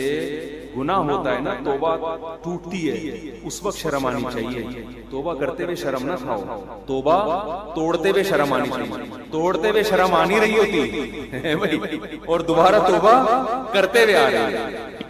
تھکن سے کیا ہے, اب تو آپ کو بھی آپ ہو جانا چاہیے. قدم ہو راہ منزل میں تو راہ الفت میں تو منزل کی ہوس کیسی, یہاں تو عین منزل ہے تھکن سے چور ہو جانا. تو یہ اللہ کی محبت میں یہ شعر بالکل منطبق آتا ہے. جو لوگ اللہ کو راضی کرنے میں لگے ہوئے ہیں, گناہ چھوڑنے کی کوشش میں لگے ہیں, پھر گناہ ہو جاتا ہے, پھر اللہ کو مناتے ہیں اور تھک جاتے ہیں, یار یہ ہو نہیں رہا.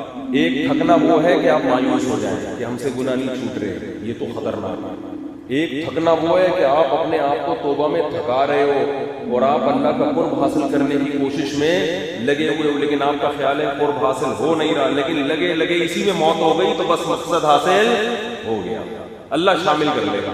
حالانکہ آپ منزل تک پہنچے نہیں, لیکن اس منزل میں آپ نے اپنے آپ کو تھکا دیا, تو بس اللہ کہتا ہے منزل تک پہنچو. اس کی ایک مثال دیتا ہوں. ہمارے ایک دوست نے عزم کیا کہ میں 40 دن تکبیر اولیٰ سے نماز نہیں چھوڑوں, پابندی کروں گا, کچھ بھی ہو جائے, زمین آسمان ادھر سے ادھر ہو جائے, 40 دن تو پابندی سے پڑھنی ہے تاکہ عادت پڑے تکبیر اولیٰ. انہوں نے اپنی ساری ملاقاتیں کینسل, سارے دوست احباب, یہی ہوتا ہے نا وہ عین وقت پہ فلاں آ گیا تو ایک رکعت نکل گئی تو 2 نکل گئی تو یہ ہو گیا. انہوں نے کہا ایسی بیماری ہو, یعنی شریعت نے جہاں جماعت چھوڑنا جائز بھی رکھا ہوگا وہاں بھی میں جماعت نہیں چھوڑوں. بعض صورتوں میں شریعت نے گنجائش دی نہیں, 40 دن تو کرنی. نیک آدمی تھے اور فقیہ بھی تھے, صرف نیک ہونا کافی نہیں ہے, انسان کی کھوپڑی بھی کام کر رہی ہے. کہتے ہیں میں نے پورے 40 دن تکبیر اولیٰ کی پابندی کی, ہوتے ہوتے 25-26ویں دن کے بعد جا کے پتہ نہیں کوئی ایسا ازر ہوا کہ بیت الخلا آ گیا یا کیا ہو گیا, یار پھر رڑتے 2-4 دفعہ نکل گئے, وہ ریکارڈ بنا نہیں سکتے. ان کے الفاظ دیکھتے, کہتے ہیں یار پوری کوشش کے باوجود تکبیر اولیٰ کا ریکارڈ نہیں بنا سکا میں, یہ زیادہ اچھا ہو گیا بنسبت اس کے کہ میں 40 دن بولو پڑھ لیں. آپ کہیں گے یہ کیا بات ہوئی یار, 40 دن تکبیر اولیٰ سے توفیق مل جاتی تو یہ زیادہ اچھا ہوتا نا. وہ کہہ رہے ہیں یہ اس پہ میں زیادہ خوش ہوں کہ پوری کوشش کے باوجود بھی میں نہیں پڑھ سکا. کیوں؟ یعنی ثواب تو مل گیا کہ ہم تو پوری کوشش کر رہے تھے بھائی, اب اللہ کی طرف سے کوئی قدرتی آفت آ جائے تو کیسے؟ کہہ رہے ثواب پورا مل گیا جو مقصد اللہ کی رضا. اگر مکمل کر لیتا تو خام میں خود پسندی پیدا ہوتی کہ ہم تو اتنے بڑے فنٹر ہیں, اب خود پسندی نہیں آ رہی, عجب نہیں آ رہا یار ہم سے تو یہ بھی نہیں ہو سکتا. اللہ کی رضا پوری حاصل ہو گئی اور تکبر ذرا بھی پیدا نہیں ہوا. آج تک کسی کو قیامت تک بتا نہیں سکیں گے کہ ہم نے 40 دن تکبیر اولا سے بھی پڑھی. ہم کہیں گے بھائی ہم تو خاکسار ناچیز کوشش کی تھی کامیاب نہیں ہوئی. لوگ کہیں گے یہ دیکھو یہ لوگ مطلب سمجھ میں آیا کہ یہاں تو عین منزل ہے تھکن سے چور ہو جانا, منزل تک نہیں پہنچے منزل حاصل ہو گئی بھائی, مقصد اللہ کی رضا وہ ہو گئی. اور اس کے الٹے واقعات ہیں وہ بھی بتا دیتا ہوں آپ کو. بہاولپور میں ایک امام صاحب نے بتایا کہ میں نے نماز پڑھائی, نماز کے بعد اعلان کیا بھائی میرا وضو نہیں تھا, بھول گیا تھا. ہو جاتا ہے انسان. اب کیا ہوا ہے کہ دوبارہ نماز ہو. اچھا وہ بھی ان کو یاد آیا اگلے دن, سوری وضو نہیں, کپڑوں پہ کوئی ناپاکی لگی ہوئی تھی. انہوں نے اعلان کیا بھائی کل ظہر کی نماز سب لوگ دوبارہ پڑھ لیں. قضا ہو گئی تھی یہ ظہر یا اثر. اب کیا ہوا ہے کہ جی ایک بڑے میاں کھڑے ہو گئے, کہہ رہے میں اتنے عرصے سے جماعت سے تکبیر اولا سے نماز پڑھ رہا تھا, آپ کی وجہ سے کل میری ظہر کی نماز برباد ہوا, قضا ہو گئی. ہر چیز ٹائم پہ ہو گئی. امام کو اتنا ٹارچر کیا, چلتے پھرتے امام کہنے لگے بھائی آپ کا مقصد اللہ کی رضا تھا وہ تو ہو گیا نا حاصل, اللہ نے تو لکھ دیا. نہیں جی میرا میں تو اتنے عرصے سے کبھی ہوا ہی نہیں, آپ کی وجہ سے, آپ کی وجہ سے. یہ وہ لوگ ہوتے ہیں جن کو اللہ کی رضا ان کی منزل ہی نہیں ہے. ان کا منزل ہے ریکارڈ قائم کرنا, مرتے ہوئے جائیں تو ہم نے اتنی نمازیں پڑھی ہیں آج تک کبھی چھوٹی نہیں ہے, سمجھتے ہو ریکارڈ. ہمارے حضرت کو ایک دفعہ کسی نے فون کیا کہ یہاں ایک مسجد میں دو چند سال پرانا واقعہ ہے کہ امام صاحب نے مؤذن صاحب نے نماز پڑھائی, نماز کا اعلان کر دیا کہ کل سے نماز 15 منٹ پہلے ہوگی. اب وہ ٹائم یہاں تبدیل کرنا بھول گئے بیچارے انسان. ایک صاحب آئے 8:30 بجے, نماز کب ہو گئی 7:15. وہ دو خود چل رہے ہیں, میری تکبیر اولا فوت ہو گئی, میری نماز فوت ہو گئی. ہم نے بھی سمجھایا, میں نے کہا بھائی وہ بیچارہ مؤذن بھی انسان ہے, انسان سے غلطی ہو جاتی ہے, اس میں یوں کرنا بھول گیا, ہمیشہ تو کرتے ہی ہے نا, کبھی ایک دفعہ ہوگا. نہیں میری تکبیر اولا چھوڑ گئی, میری جماعت نکل گئی یار. تو یہ وہ لوگ ہیں میرے بھائی, ان کو اللہ کی رضا کی فکر نہیں ہے, ان کو ریکارڈ, ان کو کیا چاہیے ریکارڈ. اللہ کی رضا ہے تو آدمی چپ کر کے آرام سے نکل لے گا, اللہ چلو اچھا ہے. ہم تو ایسے ہی نہیں. ہمارے حضرت کو کسی نے بتایا کہ میں بیمار ہوں, تیمم کی حضرت نے ان کو فتویٰ دیا کہ آپ تیمم سے نماز پڑھیں, وہ وضو نہیں کر سکتے. تو اب کیا کیا کہ وہ وضو میں جب تیمم سے نماز پڑھ رہے تھے سجدے میں جا کے نماز توڑ دی. حضرت کو ان کے حضرت وہ بات نہیں آ رہی, مزہ نہیں آ رہا, تو خوشو ہی نہیں آ رہا. وضو کے بعد آتا ہے مٹی میں مزہ نہیں. ہمارے حضرت تھے بڑے جلالی, اتنے غضبناک ہوئے. حضرت نے فرمایا مجھے تو تمہارے ایمان پہ شبہ ہے کہ تم مسلمان بھی ہو کہ نہیں, یعنی تم خدا کے حکم پر اعتراض کر رہے ہو. خدا نے اجازت دی ہے کہ پانی نقصان پہنچائے تو تیمم کرو. اللہ نے کہا میں ایسے ہی نماز قبول کر رہا ہوں, مٹی میں لپٹے ہوئے جو بھی ہو, میلے کو چہلے جو بھی ہو, میں قبول کر رہا ہوں. سردے میں جا کے کہہ رہے مزہ ہی نہیں آ رہا. یہ ہوتے ہیں جاہل قسم کے صوفی, سمجھتے ہو. اور یہ مارکیٹ میں آپ کو ہول سیل کے حساب سے ملیں گے جن کا مقصد اللہ نہیں ہے. ان کے اپنا ایک مزاج ہوتا ہے, اس مزاج کو اپنی ناک کا مسئلہ بنا لیتے ہیں. فقہا نے کیا, فقہائے کرام دین کو سمجھتے ہیں. فقہا نے لکھا ہے کہ اگر ایک آدمی پہ غسل فرض ہے, زیادہ خطرناک مسئلہ ہو گیا نا غسل فرض ہونا, لیکن پانی نہیں ہے, وہ غسل کی نیت سے تیمم کرتا ہے. ایسے مٹی پہ ہاتھ مارا یوں اور مٹی پہ ہاتھ مارا یوں, نیت کرتا ہے غسل کی. غسل کا بھی یہی تیمم ہے جو وضو کا ہے, صرف نیت کا فرق ہے. اور دوسرے وہ لوگ ہیں جو پراپر وضو کر کے آئے ہیں, جن پہ غسل فرض بھی نہیں تھا. تو اب اگر امامت میں سب برابر ہے نا, علماء سارے, تو یہ جو تیمم کرنے والا ہے یہ امام بننے کا زیادہ حقدار ہے ان لوگوں کی نسبت جو وضو کر کے آئے. وجہ کیا ہے؟ اس کو ہم یہ سمجھیں گے یہ غسل کر کے آیا نہیں آ رہی, یہ زیادہ پاک صاف ہے. حالانکہ پاک صاف یہ اتنا نہیں ہے, لیکن جب شریعت نے کہہ دیا, قرآن نے کہہ دیا پانی نہ ملے تو تیمم کرو, اس کا مطلب قرآن یہ کہہ رہا ہے کہ تیمم والے کو میں ایسے ہی سمجھوں گا جیسے وضو کیا ہے, اور غسل کی نیت سے تیمم والے کو میں ایسے ہی سمجھوں گا جیسے نہا کے آیا ہے. جب اللہ کہہ رہے ہیں نہا کے آیا ہے تو ہم اس کو نہانے والا ہی سمجھیں گے. یہ غسل کر کے آئے, زیادہ پاک ہے, یہ کھڑے ہو کر نماز پڑھائے گا. لیکن جو صوفی مزاج ہوگا وہ کہے گا یہ کیا ہے, تو تیمم کیا ہے, پانی ہے نہیں, اس کے تو کپڑے بھی گندے ہو رہے ہیں, نہایا بھی نہیں ہے, غسل فرض ہوا تھا, جنابت کی حال کھڑا ہے, وہ یہی کرے گا نا, نہیں آ رہی میرے خیال تو یہی کرے گا.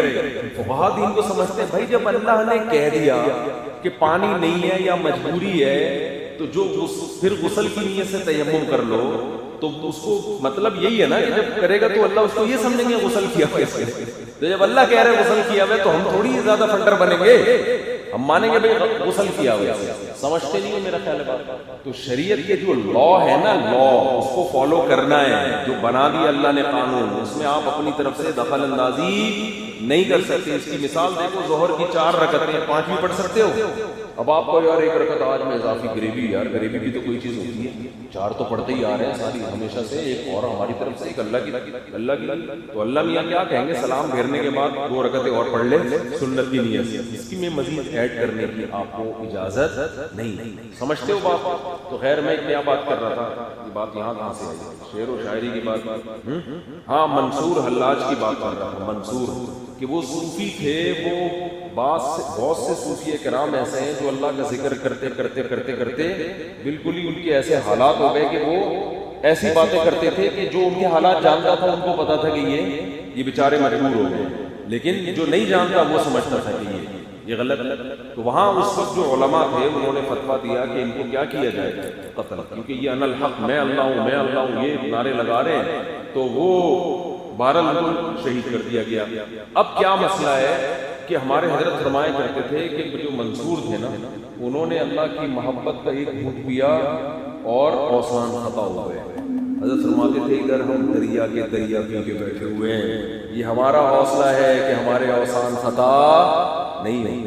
مضبوط دل آدمی، جو مضبوط دل ہوتا ہے مضبوط، اس کی مثال بھی ہے بڑی زبردست۔ صحیح حدیث ہے کہ ایک مجلس میں حضرت ابو بکر، حضرت عمر، حضرت ابو ہریرہ رضی اللہ عنہ بیٹھے ہوئے تھے اور آپ صلی اللہ علیہ وسلم بھی تھے۔ آپ صلی اللہ علیہ وسلم تشریف لے گئے اس مجلس سے اٹھ کر، تو صحابہ کو خطرہ ہوا کہ کہیں آپ کو کوئی نقصان نہ ہو۔ سب سے پہلے وہاں سے اٹھ کے حضرت ابو ہریرہ چلے نبی کی تلاش، اور ایسے اوسان خطا ہوئے حضرت ابو ہریرہ کے کہ آپ کو جب خیال ہوا کہ اس باغ کے اندر ہے تو دروازہ نہیں ملا، تو نیچے نالا ہوتا ہے نا جس سے پانی جا رہا ہوتا ہے، وہاں سے نیچے نکل کے چلے گئے۔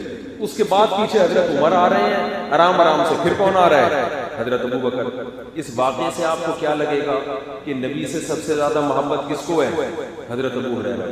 حالانکہ اہل سنت والجماعت کا اجماع ہے سب سے زیادہ ابو بکر کو، پھر عمر کو۔ حضرت ابو ہریرہ کا درجہ تو بعد میں آتا ہے، لیکن جذباتی سب سے زیادہ کون ہو رہے ہیں؟ ابو ہریرہ۔ وجہ کیا ہے کہ جتنے مضبوط اعصاب ابو بکر اور عمر کے تھے، حضرت ابو ہریرہ کے بھی مضبوط تھے، ہم سے تو بہت زیادہ مضبوط، لیکن اتنے مضبوط نہیں تھے، وہ ایک دم حواس باختہ ہو گئے۔ اس کی اور آسان مثال، اچھا ان کے پیچھے حضرت عمر آ رہے ہیں، ان کے پیچھے کون آ رہا ہے؟ اچھا یہ واقعہ بڑا دلچسپ ہے، میں پورا مکمل سنا دیتا ہوں۔ تو جب حضرت ابو ہریرہ تلاش کرتے کرتے نبی کے پاس پہنچے، نبی نے پوچھا یہاں کیا کر رہے ہو؟ فرمایا آپ کو تلاش کرتے کرتے اب ہمیں خطرہ تھا کچھ نقصان نہ ہو جائے، تو آپ صلی اللہ علیہ وسلم نے اپنا جوتا مبارک حضرت ابو ہریرہ کو دیا اور فرمایا کہ جو بھی تمہیں ملے نا اس کو یہ خوشخبری سنا دو کہ جو بھی لا الہ الا اللہ کہے گا جنت میں جائے گا، اور سند کے طور پہ میرا چپل دکھاؤ، جوتا دکھاؤ۔ پہلے زمانے میں ایک دلیل تھی، بھائی نبی نے اپنا نال مبارک مجھے دے کے بھیجا ہے، یہ اس کی علامت ہے کہ میں جو کہہ رہا ہوں واقعی کس سے سنا ہے؟ نبی سے۔ حضرت عمر مضبوط دل۔ اب کیا ہوا ہے کہ حضرت ابو ہریرہ یہ لے کے نکلے، تو حضرت ابو ہریرہ فرماتے ہیں، بخاری کی حدیث ہے کہ اول من لقینی عمر، سب سے پہلی میری ملاقات کس سے ہوئی؟ عمر سے، جو پیچھے پیچھے آ رہے تھے، وہ بھی تلاش میں نکلے گئے تھے۔ انہوں نے فرمایا ابو ہریرہ کہاں جا رہے ہو؟ فرمایا مجھے نبی نے فرمایا کہ جو بھی ملے نا اس کو یہ حدیث سناؤ کہ جس نے لا الہ الا اللہ کہا کہاں جائے گا؟ جنت میں، اور یہ نال مبارک علامت۔ حضرت عمر نے دیا زور سے دھکا، فرماتے ہیں فقررت لسی، میں کولوں کے بل زمین پہ گرا ہوں، اتنی زور سے مجھے دھکا دیا کہ میں کولے کے بل زمین پہ، اور واپس پلٹا۔ اب میں آگے عمر میرے پیچھے پیچھے، میں آگے جا رہا ہوں، حضرت عمر پیچھے پیچھے آ رہے ہیں، اور مجھے حیران غصہ بھی آ رہا ہے کہ میں نبی کی حدیث سنا رہا ہوں اور یہ کیا کر رہے ہیں؟ دھکا دے رہے ہیں۔ اب اس عمل کو دیکھ کر کوئی یہ کہہ سکتا ہے کہ حضرت عمر نبی کی حدیث سن کے بجائے قبول کر کے آگے پھیلانے کے کیا کر رہے ہیں؟ بھائی اس کی وجہ آگے حضرت عمر نے بیان کی۔ اس سے پتہ چلتا ہے کہ حضرت عمر کی فقاہت، تفقہ، بصیرت یہ بہت سارے صحابہ سے زیادہ تھا۔ مقصد حدیث کا انکار نہیں تھا، مقصد امت کی خیر خواہی تھی۔ وہ کیا خیر خواہی تھی وہ آگے حدیث میں. حضرت ابو ہریرہ نبی کی محفل میں آئے، عرض کیا یا رسول اللہ آپ نے مجھے حدیث بتائی، میں نے عمر کو سنائی، انہوں نے تو مجھے بجائے اس سے کہ اپریشیٹ کرتے چلو زبردست میں بھی آگے نشر کرتا ہوں، مجھے دھکا دیا اور میں پولوں کے بل زمین پہ گرا ہوں. کہہ رہے ہیں میرے سر پہ حضرت عمر، یعنی میں پیچھے پیچھے اور میرے سر پہ کون تھے؟ حضرت عمر. نبی کے محفل میں پہنچے، نبی صلی اللہ علیہ وسلم نے حضرت عمر سے پوچھا ہے عمر کیا تم نے ایسا کیا؟ فرمایا ہاں میں نے. اے عمر کیوں ایسا کیا؟ فرمایا یا رسول اللہ اذا یتکل الناس، جب لوگ یہ حدیث سنیں گے اسی پر اعتماد کر کے بیٹھ جائیں گے، عمل چھوڑ دیں.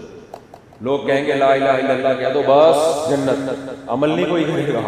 تو آپ صلی اللہ علیہ وسلم نے حضرت عمر کی تصدیق کی. بعض کام نبی نے رسول اللہ صلی اللہ علیہ وسلم نے وحی کے بغیر کیے ہیں، اپنی رائے سے کیے ہیں. ان میں صحابہ بھی آپ سے اختلاف کرتے تھے. اب اس حدیث کا اصل مفہوم تو یہ کہ بالآخر وہ جنت میں جائے گا اور سزا بھگتنے کے بعد جائے گا، یا لا الہ الا اللہ جو لا الہ الا اللہ پڑھے اس کے تقاضوں کے ساتھ، جو اس کے تقاضے بھی پورے کرے. لیکن یہ ساری چیزیں بہت سے لوگ نہیں سمجھتے، وہ اتنی ڈیٹیل میں نہیں جاتے، وہ اس حدیث کے الفاظ دیکھیں گے اور کہاں سارا عمل چھوڑ دیں گے.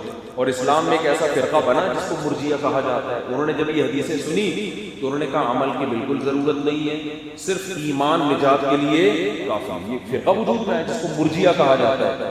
ایک فرقہ ایسا وجود میں آیا کہ اس نے کہا کہ کبیرہ گناہ کرو گے تو ہمیشہ جہنم میں جلو گے. یہ معتزلہ تھے، اور آج عمان مسلک میں جو عباضیہ فرقے کے لوگ ہیں وہ یہی کہتے ہیں کہ کبیرہ گناہ جب کر لیا تو کافروں کی طرح ہمیشہ جہنم میں. کیونکہ انہوں نے وہ والی حدیثیں دیکھی تھی جس میں یا قرآن کی آیتیں جس میں یہ تھا کہ کبیرہ کا مرتکب ہمیشہ جہنم میں جائے گا. ان کو یہ نہیں پتا تھا کہ یہاں ہمیشہ کا مطلب کیا ہے. صحابہ نے جو تفصیل کی ہے وہ کیا ہے. تو جس نے بھی صحابہ سے ہٹ کے قرآن و سنت کو سمجھنے کی کوشش کی ہے وہ قرآن و سنت ہی کے ذریعے گمراہی میں گیا ہے. اس نے دلیلیں قرآن و سنت ہی ہے اس کے پاس، مگر اپنی تشریحی اور یضل بہ کثیرا جو قرآن میں آتا ہے نا کہ ہم اس قرآن کے ذریعے بہت سو کو ہدایت دیتے ہیں اور بہت سے اسی قرآن کے ذریعے گمراہ بھی ہوتے ہیں. اس لیے قرآن اگر سیکھنا ہے تو کس سے؟ سب سے پہلے صحابہ کو دیکھنا پڑے گا کہ ان کی رائے کیا تھی، ان کا عقیدہ کیا تھا، اس کے مطابق آیتوں کی تفسیر ہوگی. سمجھتے نہیں ہو میرا خیال ہے بات کو. تو خیر، تو میں اصل بات یہ کر رہا تھا، منصور حلاج تھے نا جو اللہ کی محبت میں ایسے ہو گئے اور بالکل، تو ہمارے فرمایا کرتے تھے کہ وہ دل کے مضبوط نہیں تھے. جو مضبوط دل کے لوگ ہوتے ہیں ان کے اعصاب مضبوط. تو اس کا ایک اور واقعہ حضرت ابو بکر، دیکھو نبی کا جب انتقال ہوا تو سب صحابہ بالکل اوسان خطا ہو گئے. حضرت عمر کتنے مضبوط قلب تھے، انہوں نے فرمایا کہ جو یہ کہے گا کہ نبی کی موت واقع ہوگی میں گردن اڑا دوں گا. محبت سب سے زیادہ ابو بکر کو تھی، مگر ان کے اوسان خطا نہیں. منبر پہ کھڑے ہوئے اور آیتیں پڑھی، یا ایھا الناس من کان منکم یعبد محمدا فإن محمدا قد مات. اے لوگو تم میں جو محمد صلی اللہ علیہ وسلم کی عبادت کرتا تھا یقین کر لے محمد صلی اللہ علیہ وسلم پر موت واقع ہو گئی ہے. یعنی وہ ان کو حوصلہ دلا رہے تھے کہ تمہیں کیا ہو گیا، تم اسلام پر اللہ کے لیے چل رہے ہو، محمد صلی اللہ علیہ وسلم کے لیے تھوڑی چل رہے ہو.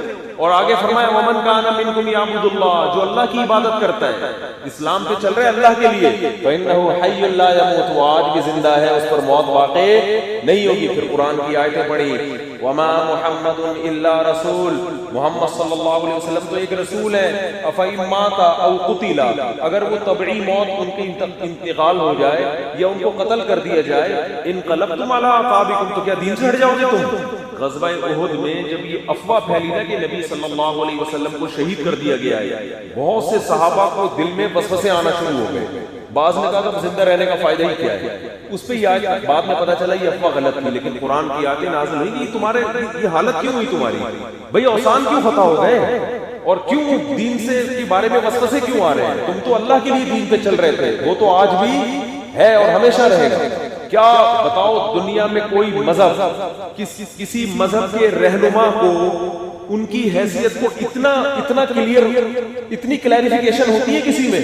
دنیا میں کسی بھی مذہبی رہنما کو آپ دیکھیں، لوگ اس مذہبی رہنما میں اور خدا میں کوئی فرق نہیں کرتے، بلکہ خدا سے بڑھاتے ہی ہیں. ہر مذہب نے بے شک وہ باتیں کریں انسان ہے، لیکن آپ دیکھ لو ابھی میرا چند دن پہلے بیان ہوا، آغا خانی مسلمان ہوئے 100 کے قریب، کسی نے مسلمان کیے محنت کر کے، تو وہاں ان میں میرا بیان، مجھے وہاں آغا خانیوں سے آغا خانیوں کے بارے میں معلومات پتہ چلی، وہ پتہ نہیں پرنس آغا خان کو کیا سمجھتے، ایسا لگتا ہے کہ وہ انسان نہیں سمجھتے، اتنا زیادہ رسپیکٹ، اتنا احترام اور اتنی زیادہ، یعنی گویا کہ اس کی عبادت ہو رہی ہے، بھائی انسان ہے۔ میں نے وہاں بیان میں یہ کہا، میں نے کہا بھائی پرنس آغا خان بھی کیا ہے انسان، اس سے تو ہم اچھے، ہماری اتنی شادیاں الحمدللہ، ہم اس سے زیادہ اچھے ہیں، کیا فائدہ یار ایک انسان ہو کے تمہارے اندر یہ ہمت تو ہے نہیں کہ تم کچھ بھی کر سکتے ہو، انسان ہو بھائی، انسانوں کی طرح رہو، ٹھیک ہے نا، زیادہ فنٹر بننے کی ضرورت نہیں ہے۔ بعض لوگ بتاتے ہیں کہ وہ پرنس آغا خان آتا ہے تو لڑکیاں بال بچھا رہی ہوتی ہیں، ان کے اوپر سے گزر کے جا رہا ہوتا ہے، ڈرامے، انسان ہے، اس کو بولو تو انسان کا بچہ بن کے رہے، تو کوئی آسمانی خلائی مخلوق نہیں ہے،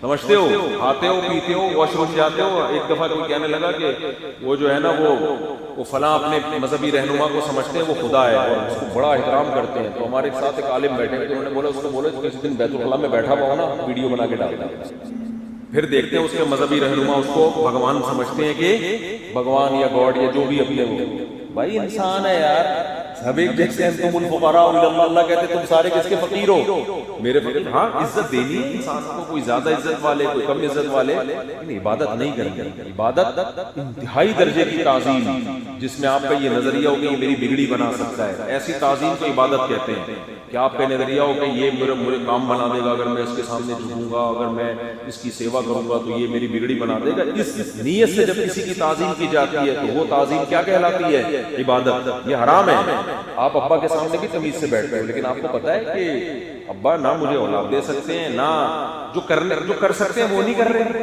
ابا میری شادی کرا سکتے ہیں وہ شادی نہیں کرا رہے، تو میری بگڑی کہاں سے بن جائے؟ جو کام ابا کر سکتے ہیں آج کل ابا وہ نہیں کر رہے، تو جو کام اللہ نے طاقت ہی نہیں دی ہے وہ کہاں سے کریں گے؟ جیسے میں کہتا ہوں نا کہ ایک آدمی کا آدھا دھڑ فالج زدہ تھا، مجھے کہنے لگا کہ میں مزار پہ جا رہا ہوں، وہاں بزرگ ہیں، سنا ہے وہاں جا کے میرا دھڑ صحیح ہو جائے گا۔ میں نے کہا جس کے پاس جا رہے ہو آپ کا آدھا دھڑ کام نہیں کر رہا، ان بزرگ کے دونوں دھڑ کام نہیں کر رہے، جس کے دونوں دھڑ کام نہیں کر رہے وہ آپ کا آدھا دھڑ کہاں سے صحیح کرے گا؟ انسان کو انسان ہی رہے گا، ہاں سب کے درجات مختلف ہیں، کوئی قابل تعظیم ہے، کوئی کم قابل تعظیم، لیکن محتاج ہونے میں سب برابر ہیں، تو اتنا زیادہ کسی انسان کو فری مت کراؤ۔ ہم سب اللہ کے بندے ہیں، اللہ ہے جس نے ہمیں پیدا کیا، اس کائنات کو پیدا کیا، سب کچھ اس کے ہاتھ میں، اس سے محبت کرو، سمجھتے ہو؟ اور ہمیں پیغمبر سے محبت ہے، کیوں؟ پیغمبر سے محبت بھی اللہ کی محبت کے بعد ہوتی ہے، اللہ کی وجہ سے ہوتی ہے، اللہ کی وجہ سے۔ پیغمبر سے محبت کس بیس پر ہے؟ بھئی اللہ کے سفیر ہیں، اس سے بڑا مقام تو دنیا میں کسی کا ہو نہیں سکتا۔ تو خیر میں یہ آیتوں کی طرف آتا ہوں، تو وہ یہ شعر کی تشریح لمبی ہو گئی نا کہ بسا لینا کسی کو دل میں دل ہی کا کلیجہ ہے، تو منصور حلاج کا تھا، اس میں کلیجہ نہیں تھا بھائی، وہ ایک دم دماغ خراب، بیچارے کا وہ ہو گیا، سیٹنگ آؤٹ ہو گئی۔ تو اللہ نے قرآن مجید میں کیا فرمایا کہ وہ چیز جو ثابت ہو کر رہے گی وہ ایسی چیز ہے کہ جس کے انکار کا تمہارے پاس آپشن نہیں، اس کا انکار بھی ایک بہت بڑا جرم ہے۔ تو میں یہ بتا رہا تھا اتنا بڑا جرم ہے کیوں انکار؟